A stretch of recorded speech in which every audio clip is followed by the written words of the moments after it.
A sword will pierce your own soul too. It's a very powerful verse from Simeon's interchange with Mary. It's been all the nativity story until that point. It's been a great story of angels and shepherds and all sorts of wonderful things. But a sudden shadow comes in as Simeon foretells something of the suffering Mary will go through. And the word sword there is not a short stab sword, it's just a long sword. So it's a real, I'm not sure what Mary made of those words really. But on Mothering Sunday, they kind of represent the fact that no mother ever goes through life pain-free. No mother ever goes through life pain-free. You think about your own mothers and think about some of the burdens that she carried over her long life, hopefully had a long life. And there's something about being a mother, I think, which involves pain. I just wanted to start there because that is quite a stark reading that they've chosen for today. And I think I've had a couple of deaths this week over in Langley. It'd be very sad, actually. But in both of them, you see, in one, a mother passed away, and another, an elderly gentleman passed away. But in both, the grieving widow and the mother who died, for both of these women, their life was so full of the richness of being a mother and of being a wife and family, and all these things were there for them. And over the long haul of their very eventful life, both of them. But the fullness of love that both these women had and received and gave, all of that love that was in both those families, quite remarkable. There's pain involved, there's suffering. And I think it's really important that as we remember Mothering Sunday, and remember we're going to have these wonderful flowers given later on. A huge thanks to Catherine and her team for putting these together, because these flowers represent the hope of spring, beauty, and all the kind of generosity that comes from God and creation. That wonderful hymn we had, which I've never sung before, so whoever chose it is great, lovely hymn. I want the beauty of creation and all of this, and the beauty of love and our families and the families that we come from. There is this kind of shadow side of the pain that goes with that, which is the price we pay for love. And I think when we try to avoid pain, we do tend to avoid loving at the same time. Avoiding pain can sometimes, not always, but sometimes can come at the cost of avoiding love. And those who love greatly will also suffer greatly. It just goes with the territory, and it works it. None of these women would question that. So I think it's important to start with that, and Jesus' own mother experienced that over the long arc of her life, as she reflected back on her son once she had gone on and he had died, and I'm sure she thought about that. I think secondly, I wanted to talk about the Exodus reading briefly, and then we'll go on to the Corinthians reading. I organised a monthly seminar for ministers, that we had a talk just a week past on Thursday by one of our ladies who's written a book about women in the Bible leadership.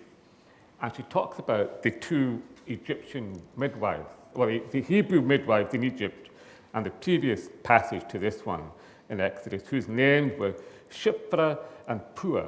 These were the two midwives looking after the Hebrew families. And of course, Pharaoh had told them to make sure the boys were killed. And they avoided that. So these two women, plus Moses' mum and his sister Miriam, and Pharaoh's daughter, these 5 women, upon them hung Moses' fate, his destiny, his survival. And out of Moses' leadership came the people of Israel leaving Egypt and into the promised land. So much hung on this man. I mean, after Jesus, Moses, I would say, would be the second most important, significant figure in the scriptures.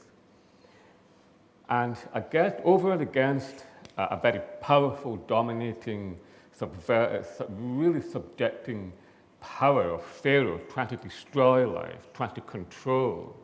You have these 5 marginal women. Even Pharaoh's daughter is taking a big risk here. 5 marginal women subversively fighting against the system, trying to keep life alive, trying to push back to make sure that some of these boys survive. And time and again, we see this in history, mothers fighting to keep the family together, fighting against the things that will pull people apart. And at the end of our service, over the notices, I'll be asking Esther to say a few words of what it's like for refugee families when they come here and the roles that mothers play in that, trying to keep the family together, what it means to protect life in a very alien environment. And I think if you look at history, we see time and time again, I'm thinking Flora MacDonald, but let's not go down that too far. But time and time again, the fate of nations, the fate of families and everything hinge often on women who are often in a place of marginality and weakness when it comes to oppressive powers and structures. Not always, but quite often. And it is these women who find a way through, who hold it together, who find a way through.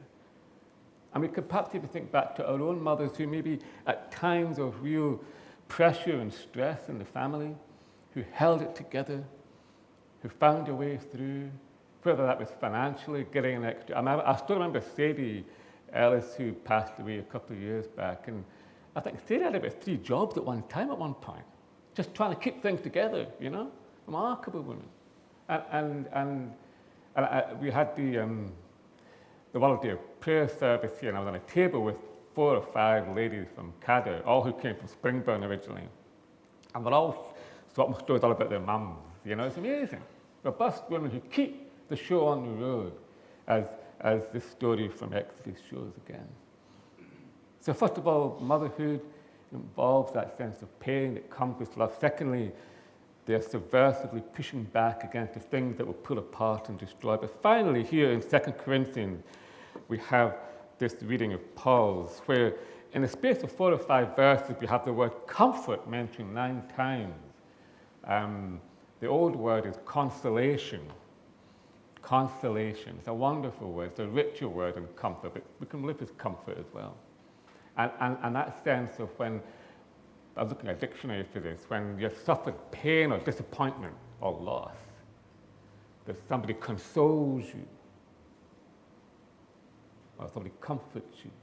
It's this wonderful phrase that Paul has, the God of all consolation, or the God of all comfort. The only place it's used in the Bible, actually. And it's this, and the Bible is, we need to really go against our kind of history, really. And, you know, God is not a man, he's not male, okay? He's beyond gender and all these things. And we have powerful maternal images of God in the Bible. We had one from Kate a couple of weeks ago about God as a hen gathering her chicks under her wing. But we also have wonderful, as a mother cannot forget her child that she bore, so I cannot forget you. Wonderful images about God caring tenderly for her children. Powerful, powerful images. And this wonderful passage here in 2 Corinthians, in which we think Paul has come through a really, really hard time. Been in prison, he's almost lost his life, he's been almost broken, at the point of being almost broken in his spirit. And somehow he found his way back to God once again. He writes this powerful passage. 2 Corinthians is a very different feel to 1 Corinthians. And through it, obviously we have this theme, first of all, of comfort. Ian and I were yesterday afternoon at a huge event for young people in mission called The Send over in Bray Head. Hundreds and thousands of young people there, tremendous thing. But one of the things we're trying to motivate young people and others to be involved in is caring for children who have no home. And every 15 minutes, a child goes into care in Scotland. Remarkable. And they had a wonderful video of a mum who had adopted a girl, and she was there as rather young, and she was an adult now, and they were talking about their relationship and how much the adoption had meant to her. And then she said, the girl who had been adopted said, and now I can help others. And this is what Paul is talking about. As we have been comforted, so we can comfort others. As we have been consoled, so we can console others. And I think there's something incredibly sad when somebody is looking for consolation and comfort and they just don't find it. There's no one there to offer it to them. There's no one there to offer it to them. And I think there is something about our mums which we remember from the depths of our heart. It should be the case that when we go to our mum, we will receive comfort. We may get a clip behind the ear, but we'll get comfort afterwards, all right? But for children who have no mother, for whatever reason that may be, who are looking for in a home, and I heard this phrase for the first time You've got fostering and adoption and supported lodging. I'm not quite sure what that means, but it's interesting. And I have a friend who's involved in fostering, and they were saying that a social worker said to them in Glasgow, over 60% of foster and adopted people are people with a church connection. Quite remarkable. Quite remarkable.